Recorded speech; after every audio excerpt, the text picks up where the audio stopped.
Greetings, booktubers! Good morning on Labor Day.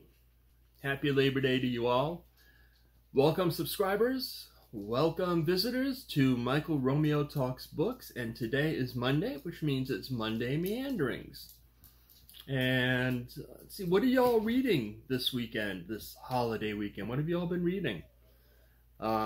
Yes, I'm here with the pack, as you can see. Everybody's accounted for. And, but yeah, what have y'all been reading this holiday weekend? If you saw my August wrap-up and September TBR video, then you'll know I'm reading It by Stephen King. 1,174 pages of It. Yeah, that is a big book. And speaking of reading, I've got some interesting viewpoints. This has been Labor Day weekend, obviously, and today's the last day of Labor Day weekend, and that means all the tourists are going to check out of the hotel where I work, and they're all going to go home, and that means I'll be able to have time to read again at work, because it won't be so busy. So maybe I will get it done. Come on, honey. So, it's great to be able to get paid to read at work.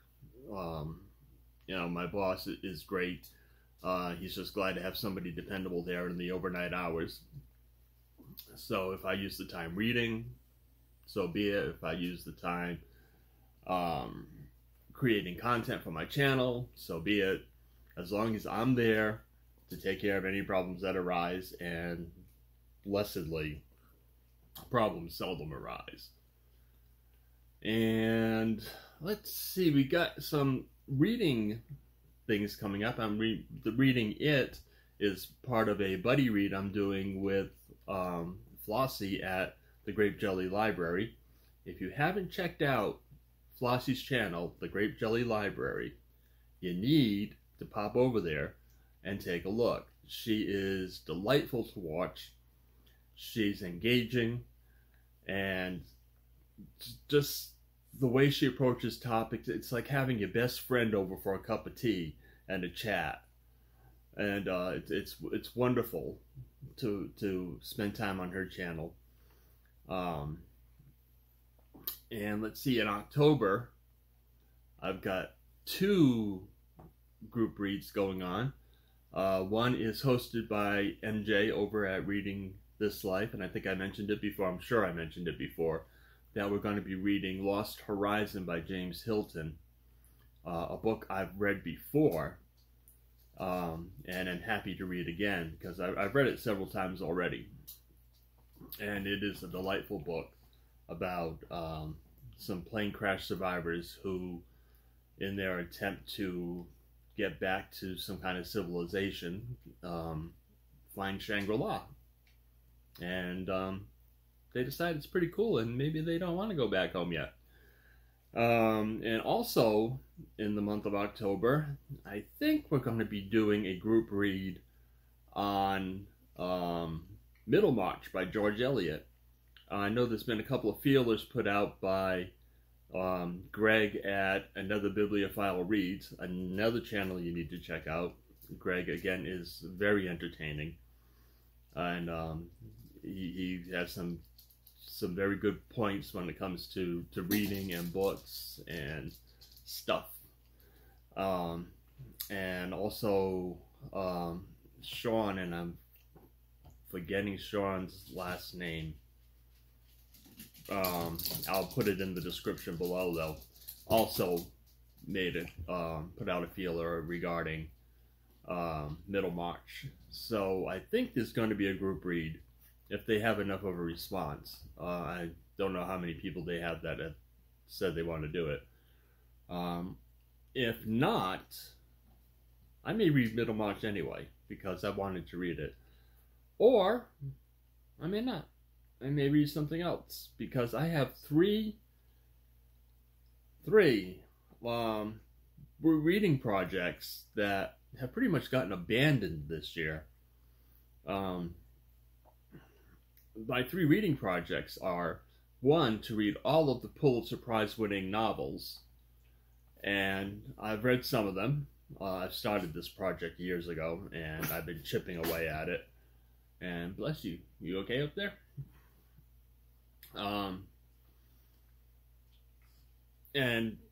So far, I've enjoyed most of the books I've read that have won the Pulitzer. There's been a couple I've gone, can do without this one. But most of them I've enjoyed. And I'm also making an effort to read every Stephen King book, and I'm chipping away at that this month with It. But that man is a prolific writer. He's written, 60-something books. I've read into the 40s, so I'm more than halfway through. I'm going to run into a problem when it comes to the Dark Tower series, just because I'm not a big fantasy fan. But I'll give it a try. I will give it a try. It is Stephen King, so I may like it. Most of Stephen King's books I've liked. There's been, like with the Pulitzers, there's been a couple of books that he wrote that weren't so great. But even he's aware of that if you read his biographies and his interviews and such. He knows where he went wrong. But he keeps pumping them out, and they keep getting better and better the further into his career we go. His last one, he has one that just came out, Fairy Tales, that I haven't read yet. But his one before that, Billy Summers, was brilliant. And he just keeps turning out great books. And the third reading project, and I did a video on it early in my YouTube days, almost a year ago now. I'll post a link to that video down in the description below. I created a list of all the books I have where I've seen the movie but haven't read the book. And haven't done much with that yet. So I need to get going on that one, because I want to read the books and compare them to the movies and see which are better. I think I know which it's going to be in most cases, but we'll see. Number of books, and like I said, I'll post the link so you can watch the video and just see the list. It's a very eclectic list. I don't know what I'm going to be doing in December yet. I don't know if there's something special going on. Sometimes I get in a holiday mood, and I'll read holiday books in the month of December. I may very well, at the very least, read A Christmas Carol. That's one I read almost every year. There are other books I tend to read. I know my wife and I like to read to each other when it comes to Alan Titchmarsh's Fill My Stocking, which is a collection of... Alan Titchmarsh really didn't write it, he more edited it. And it's just a bunch of small bits of writing about Christmas. And it's entertaining.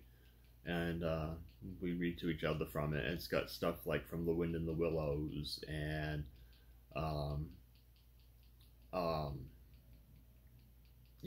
went right out there.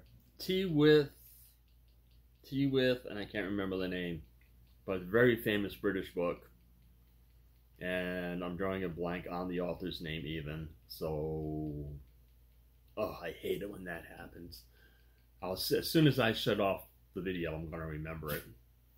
But it's got all kinds of stuff. It's got some Christmas carols. It's got some jokes. It's got all kinds of things. And we read that to each other. Another one we read to each other occasionally at Christmas time is Leo Buscaglia's 7 Stories of Christmas Love, which is a delightful read. It's personal memoirs of 7 particular Christmases in his life and special things that were happening at that time. So that'll probably get read. But that's one with my wife and I reading to each other. As far as me, just myself, it'll probably be one of the 3 reading projects. I know last year was a Stephen King one. I did a whole month of Stephen King, just to try to knock as many as I could off the list. What I may do in December is due Under the Dome, which is another chunker of over 1,000 pages, and just get that out of the way, because I want to read it, but as much as I like big books, I've gotten to a point in my life where they do take up a lot of time to read, and I keep thinking how many other books I could be reading that are shorter. Hey, Dobie, what you up to, boy? Oh, there's your sister. These two get along great. They really do. What? What? There's something funny on my face? What? What are you doing? Oh, you're a nut. So that's probably going to be the rest of my year in reading. Is the October reads with Lost Horizon and possibly Middlemarch. If not Middlemarch, something from one of my 3 projects. And then November, I suggested something to the group I'm in on Discord, one of the groups I'm in on Discord, and that is MJ's Reading This Life. She has her Discord channel, and I threw out a suggestion that we do this thing I saw on another channel, where we pick out each other's books for the month. And there's been some talk back and forth about ways to pull this off, and ways we can do it. So that may happen. So if that happens, who knows what I'm going to be reading, because somebody else will be picking it for me. But if not, if it doesn't come off, then it'll be probably something from one of my 3 lists.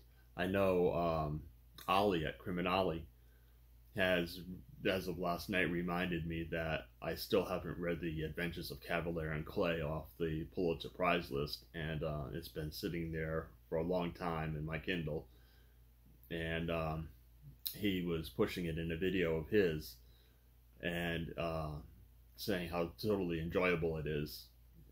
So maybe I can get to that one if I end up picking my own reads. So that's it for this Labor Day weekend. I was going to do this outside today, being a holiday weekend, but it is pouring rain out, and it is actually dark out this morning. Pouring rain. We're under a flood watch. Fortunately, my house is up on a hill, so I'm pretty safe from any kind of flooding. It would have to rain a whole lot before the rain got up this high. And yeah, I guess that's it. I'm looking forward to getting back to reading at work, because the tourists will be gone, and my reading for the rest of the year. Taking it easy, I think, because as I spoke in my last Meanderings, I let myself get into a bit of a tangle with trying to do too many reading events and too many buddy reads and too many all at once. So I've been very careful with the ones that I've selected for the rest of the year, to make sure they're ones I really want to do, and make sure I'm not taking on more than I can chew. Which is why I'm only reading it in September, because I have 174 pages. It's going to take me all month. That's it, I guess. That's my Monday meandering for this Monday. In the comments down below, let me know what you've been reading for this holiday weekend. What are your reading plans for the rest of the year? And have you read any of the books that I've been talking about, that we're going to be doing group reads on and such? And a reminder, go check out the Grape Jelly Library with Flossie, and check out Greg, another Bibliophile Reads. MJ at Reading This Life, if you haven't checked out her channel. She is like the Pied Piper of BookTube right now. Especially when it comes to new booktubers. She is their champion. And I know she was mine when I started. She did a shout out for me. That was absolutely wonderful. It made me feel like $1 million. And I saw the first big jump in my subscriber rate, and just she does things like that. She's got a heart of gold, and she's looking out for those who could use a little bit of help, and she's great. So check out Ollie. I mentioned Ollie at Criminale. If you haven't checked out his channel, check it out because it's a great channel, and he's a very eclectic reader. He talks about being focused on horror and crime, and I forget what the other one is. Horror, crime, and anyway, but that aside, he's the one that reminded me of Kavalier and Clay being in my collection unread, and because he just did this post on the 10 literary novels, the 10 best literary novels, especially for people beginning that genre. Good video. You need to go watch that one. So that's it. Leave your comments. Subscribe if you haven't subscribed. It all it does is it gives you little notifications when I post something. Just a little thing. Oh, Michael posted, and so you don't miss something that you might want to see. And we'll talk again soon. Coming up the rest of the week, I've got the second episode tomorrow. It's already done and scheduled to load. The second episode of my 120 favorite books 11 to 20. And then Thursday, of course, will be Poetry Thursday. I haven't picked out what poem I'm going to read yet, but I always pick good ones, right? And Friday is going to be Friday First Pages, and I'm not sure if I'm going to do Kindle Roulette again, or if we're going to go to the library again, or if I'm just going to close my eyes and pick one off the shelf. I don't know what we're going to do, but we'll pick a book and we'll do Friday First Pages, and that's it. And love you guys. See you again soon.